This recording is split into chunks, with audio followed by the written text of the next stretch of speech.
Yo venía reflexionando ayer cuando venía leyendo en el avión de esta situación que se dio en Michoacán de la aparición de estos ataques a los cuarteles o a los lugares de la PFP y de los militares, etcétera. Venía reflexionando cómo es curioso, y es una curiosidad que vale la pena ir reflexionarla, cómo tenemos un presidente que es de Michoacán, con un presidente del partido que es de Michoacán, con un presidente del partido que está enfilándose a ser el nuevo, que es de Michoacán, César Nava, con una situación de crisis fuerte en el estado, precisamente que es del presidente que es Michoacán, con un gobernador de Michoacán al que se le descubren a su hermano vinculaciones con la familia, con uno de los cárteles, en el estado precisamente donde se está dando la narcoguerrilla y apareciendo ya este brote de narcoguerrilla con asaltos a cuarteles y asesinatos a policías y a militares. Todo coincide en un solo estado, es decir, es demasiadas coincidencias para que a todos los niveles, desde la presidencia hasta la parte de más abajo, todo concite y vaya a desembocar en una sola entidad. Yo creo que esta particularidad, que puede ser meramente casuística en 5 o 6 elementos distintos de poder y acción, pues nos obliga a reflexionar si no será realmente que es demasiado cerrado el círculo de lo que se está haciendo y no se está airando la política nacional. Y esto nos lleva al siguiente tema. Desde el momento en que se habló de la gran derrota del PAN en las urnas, se habló también de que la nueva realidad política obligaba al presidente a tener una nueva relación con los distintos partidos, y eso obligaba a una recomposición del gabinete. Y esta recomposición la venimos hablando desde la semana pasada, y se pronosticaba que iba a tener lugar ya entre el lunes y el miércoles, con ciertos personajes que iban a ser removidos o switchados en gobernación, en Hacienda, en la Zagarpa, potencialmente en Energía o en Pemex, y también en la Sedesol, exactamente. Y esto no ha ocurrido. Aparentemente ha habido una especie de entrampamiento en las negociaciones entre el presidente, sus colaboradores cercanos y el partido. ¿Qué nos puedes comentar de esto, Antonio? No, yo creo que es muy importante ir y no perder el hilo de Michoacán.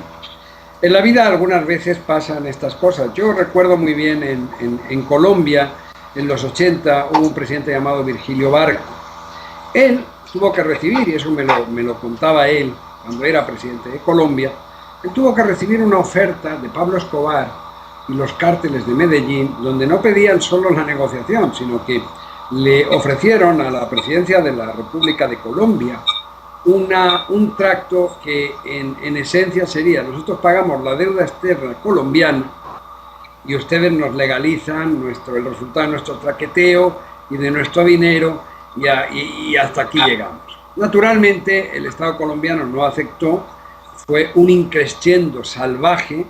Pasamos una situación que solo recientemente, y después de muchísima sangre, mezclada además con una guerra civil que dura 60 años ya en Colombia, que dio lugar al nacimiento de las FARC y una serie de problemas. Pero en aquel momento, fíjate qué cosa tan curiosa, eran los del Pacífico y los del Oriente de Colombia, o sea, la tierra antioqueña, el origen de Álvaro Uribe, el hombre que ha conseguido finalmente llegar a una situación diferente con el narcotráfico colombiano, pues era desde donde se daban esos desafíos tan grandes. Michoacán lo que nos lleva es a la necesidad de replantearnos hechos tan elementales como el siguiente. Toda la política dominante de este sexenio ha sido la política de la seguridad, la llamada falsa guerra. Lo que ha sucedido recientemente, desde el momento de la detención del número 2 de la familia, el lanzamiento de la ofensiva de contestación en términos militares y paramilitares, que ha obligado al aislamiento y al acuartelamiento por las noches de la Policía Federal, nos debe llevar a pensar mucho.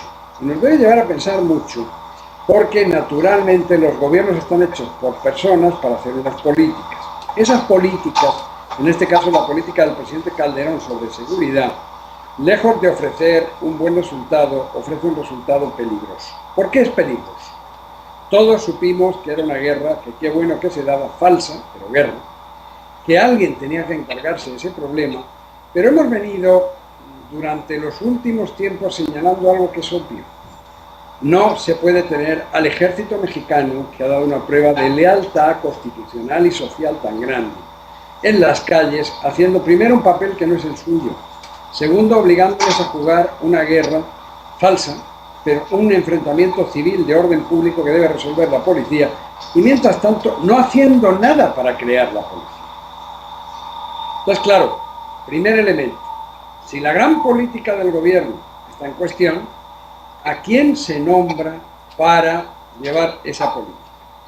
Segundo, a estas alturas del partido y quedando 3 años que son un suspiro para acabar el sexenio, ¿cómo se van a tomar las grandes decisiones sobre la seguridad? O sea, se retira el ejército, se le mantiene, ¿eso se le habla con quién? ¿Se habla con el PRI o no se habla con el PRI?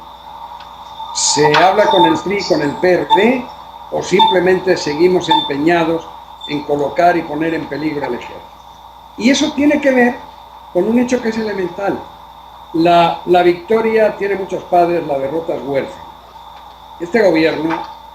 Este gobierno y su partido acaban de sufrir una gran derrota. Y naturalmente aquí las cuentas, aquí y en todas partes, las cuentas se presentan al cobro.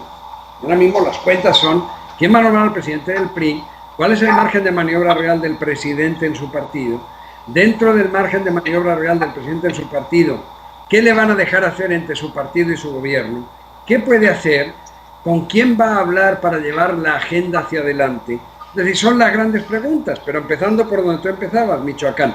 Michoacán es un punto de inflexión de la guerra que, unida a la situación política derivada de la elección, debe llevarnos el planteamiento de la política de seguridad, y si no, es que no hemos aprendido nada. Segundo, él, para hacer su gobierno hoy, el presidente, tiene que volver a recuperar los equilibrios políticos y tiene que saber qué le espera en el PAN, con quién tiene que pactar en el PAN la continuación de Germán Martínez, que fue su apuesta y no salió bien, y a quién nombra en el gobierno para que además se pueda entender con los que van a tener la mayoría del Congreso, y si se le atomiza el grupo parlamentario en el Senado, van a tener una fuerza decisiva en el Senado. Con ese panorama, pues no es fácil hacer un gobierno, naturalmente, y eso es lo que está pasando.